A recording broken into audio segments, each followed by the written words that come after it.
नमस्कार, आप देख रहे हैं बेधड़क बात। मैं हूं आपके साथ आयशा। लोक जनशक्ति पार्टी रामविलास के राष्ट्रीय अध्यक्ष चिराग पासवान आज अपने आवास पर एक प्रेस कॉन्फ्रेंस कर रहे थे और प्रेस कॉन्फ्रेंस के दौरान नीतीश कुमार और महागठबंधन पर एक बार जोरदार हमला बोला है। चिराग पासवान ने प्रेस कॉन्फ्रेंस के दौरान ये साफ कर दिया है कि बिहार में होम्योपैथी के डॉक्टर को बदनाम किया जा रहा है। और क्या कुछ कह रहे हैं चिराग पासवान, जरा सुनिए। जो विषय है वो होम्योपैथी से जुड़ा हुआ एक विषय है, जिसमें मैं पुनः आप सब साथियों का साथ और सहयोग चाहता हूं और मैं आप लोगों की जानकारी में देना चाहता हूं कि किस तरीके से होम्योपैथी को एक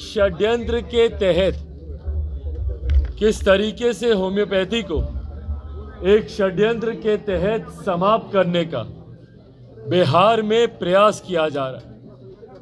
होम्योपैथी हो, आयुर्वेदिक वेदा हो, ये ऐसी मेडिकल ऑल्टरनेटिव्स हैं जिसको लंबे समय से भारत जैसे देश में खास तौर पर लंबे समय से जिस पे लोगों का विश्वास रहा है, लोग इसका इस्तेमाल करते रहे हैं। और ऑल्टरनेटिव के तौर पर जो व्यक्ति एलोपैथी में नहीं जाना चाहता, कई ऐसे लोग हैं जिनका विश्वास होम्योपैथी पर है और जो इसका सेवन करते हैं, इस पे विश्वास रखते हैं, इससे लाभ वो लोग पाते हैं। और एक बड़ी आबादी है आज की तारीख में जो होम्योपैथी पे अपना विश्वास रखती है।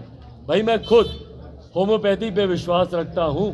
कई ऐसी चीज़ें हैं जब मेरा नहीं विश्वास होता है कि भैया एलोपैथी उसको ठीक कर पाएगी, तो मैं खुद होम्योपैथी की दवाइयों का मैं सेवन करता हूँ और यकीनन उससे मुझे, मेरे परिवार को भी उससे लाभ हुआ है। हमारी केंद्र सरकार ने, प्रधानमंत्री आदरणीय नरेंद्र मोदी जी ने भी होम्योपैथिक आयुर्वेदिक के बढ़ते वर्चस्व को देखते हुए लोगों का इससे जुड़ाव, इससे विश्वास को देखते हुए आयुष मंत्रालय का अलग से गठन किया गया, ताकि ये तमाम प्रणालियाँ, ऑल्टरनेटिव मेडिकल की जो प्रणालियाँ हैं, उसको और प्रोत्साहन मिले, उसको और बढ़ावा मिले। पर अफसोस के साथ कहना पड़ता है कि हमारी सरकार में, बिहार सरकार ने होम्योपैथी को एक षड्यंत्र के तहत समाप्त करने का ये लोग प्रयास कर रहे हैं। और इसको समाप्त कैसे किया जा रहा है, ये उदाहरण अब मैं आप लोग के समक्ष रखूंगा। शराबबंदी का कानून मुख्यमंत्री नीतीश कुमार जी और बिहार सरकार 2016 में लेकर आई। अब ये बात किसी से छुपी नहीं है कि भैया कई मेडिसिन हैं जिसमें एल्कोहलिक कंटेंट होता है। वो एलोपैथी की मेडिसिन हो, होम्योपैथिक की मेडिसिन हो, एक सीमित मात्रा में स्पिरिट का इस्तेमाल उसमें किया जाता है, ये किसी से छुपा हुआ नहीं। पर अब उसी को लेकर आप होम्योपैथिक डॉक्टर्स को आप टारगेट कर रहे हैं। इनके यहाँ आए दिन छापेमारी की जाती है, कहा जाता है कि भैया अल्कोहलिक कंटेंट आपके यहाँ क्यों है। तो जब आप ये छापेमारी कर रहे हैं, क्या आपको इसकी जानकारी पहले से नहीं है भैया कि कई ऐसी दवाइयाँ हैं, औषधियाँ हैं जिसके निर्माण में एक सीमित मात्रा में अल्कोहल कंटेंट का इस्तेमाल किया जाता है, स्पिरिट्स का इस्तेमाल किया जाता है। ये किसी से छुपाने हुआ नहीं है। और बाकायदा इसके लिए लाइसेंसेस प्रोवाइड किए जाते हैं, बाकायदा आपका रजिस्ट्रेशन होता है। तो लाइसेंसेस प्रोवाइड करने के बाद, उनका रजिस्ट्रेशन होने के बाद भैया क्या कारण है कि आप इनको प्रताड़ित कर रहे हैं। और छापेमारी करने की वजह से जो नुकसान इन लोगों को होता है, और सबसे बड़ी बात भैया जो छवि खराब करने का प्रयास किया जा रहा है होम्योपैथी को लेकर।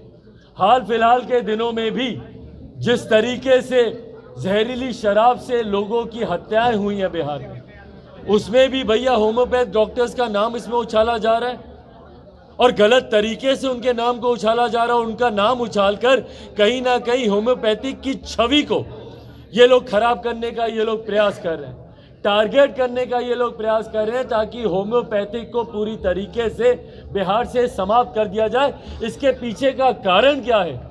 क्यों मुख्यमंत्री जी इस द्वेष की भावना के साथ होम्योपैथिक डॉक्टर्स को और होम्योपैथिक मेडिसिन को ये लोग टारगेट करना चाह रहे हैं? औषधि को आप लोग बदनाम करने का काम कर रहे हैं। मुझे कोई एक ग्रामीण आप लोग दिखा दे, बता दे आप लोग भी गांव-गांव गए, हर एक जगह आप लोग गए, कोई एक ग्रामीण बता दें जो कहे कि नहीं भैया होम्योपैथिक की हम दवाई लिए थे या हमारा परिजन लिया था उसकी वजह से उसके ये हालात हुए।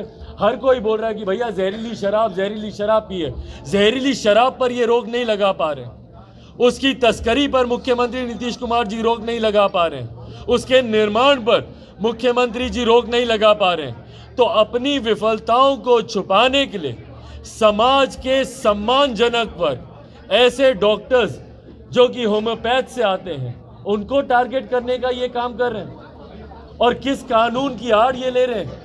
एक ऐसा कानून जो कि दशकों पुराना है और जो कानून अभी तक लोकसभा या राज्यसभा के पटल पर भी नहीं आया। ये लोग जिक्र करते हैं ड्रग एंड कॉस्मेटिक एक्ट का, जो कि 1945 का ये एक्ट बना हुआ है। इसका एक आर्टिकल है 106B। 106B का ये लोग इस्तेमाल कर उस वक्त ये गैजेट नोटिफिकेशन के तौर पर 1994 में इस आर्टिकल को इस एक्ट में जोड़ा गया था। एक गैजेट नोटिफिकेशन के तौर पर इसको जोड़ा गया था। ये क्या कहता है? कहता है कि भैया जिस भी दवाई में अल्कोहल की मात्रा 12% से ज़्यादा होगी उसकी पैकेजिंग को सीमित किया जाए, स्मॉल कंटेनर्स में ही उसकी बिक्री को लागू किया जाए। ये 106B कहता है। ये गजट नोटिफिकेशन आया था, पर 94 के बाद से लेकर अभी तक ना लोकसभा ना राज्यसभा के पटल पर इसको प्रस्तुत किया गया। परिणाम स्वरूप कई ऐसे राज्य हैं जो अपने अपने राज्यों के हाई कोर्ट्स में गए और ये हाई कोर्ट्स का ही वहाँ पे निर्णय है जो इस आर्टिकल को अवैध मानता है, जो ये मानता है कि भैया ये आर्टिकल वैध ही नहीं है क्योंकि ये सदन के किसी भी पटल से इसको मान्यता प्राप्त नहीं है। पर बिहार सरकार इसी आर्टिकल का इस्तेमाल कर छापेमारी करती है। और ताज्जुब की बात देखिए, इन लोगों की बुद्धि देखिए, काम करने की प्रणाली देखिए। पर अगर वही दवाई सेम कंटेंट, उतनी ही मात्रा में वो दवाई अगर बड़े कंटेनर में अगर मिल जाती है किसी के पास, तो ये लोग उसके खिलाफ कार्रवाई करते हैं। परिणाम स्वरूप बिहार से 13 होम्योपैथी की कंपनियां हैं जिनके ऊपर ताले पड़ गए। एक बड़ा राजस्व, और ना सिर्फ राजस्व, एक बड़ा समाज सेवा, स्वास्थ्य से जुड़ा हुआ विषय जिसके ऊपर आपने ताला लगाया हुआ है। राजस्व की भी अगर आप बात करें तो लगभग 300-400 करोड़ रुपए का नुकसान बिहार सरकार उठा रही है। क्यों उठा रही है भैया? क्योंकि आपको अपने कानून को आपको सही दिखाना है, और कानून को सही दिखाने के लिए आप तस्करों को आप पकड़ नहीं पाते हैं। आप अवैध शराब के निर्माण में जो लोग हैं उनको आप पकड़ नहीं पाते हैं, तो इजी टारगेट आपको मिले हुए होम्योपैथिक के डॉक्टर्स, और उनको सॉफ्ट टारगेट के तौर पर उनके ऊपर अटैक करके और एक ऐसे कानून का सहारा लेकर जिसको कई राज्यों के, ये मेरे पास ये कलकत्ता का, राजस्थान का, अलग अलग राज्यों के हाई कोर्ट के निर्णय मेरे सामने पड़े हुए हैं, जो आप लोग चाहेंगे मैं आप सबके साथ साझा भी करूंगा। तमाम और राज्य इस कानून को नहीं मानते, पर बिहार सरकार इसी कानून की आड़ में होम्योपैथिक डॉक्टर्स को टारगेट करने का काम कर रही है। साथियों, मैं चाहता हूं आप सबके माध्यम से, और क्योंकि ये गंभीर विषय है,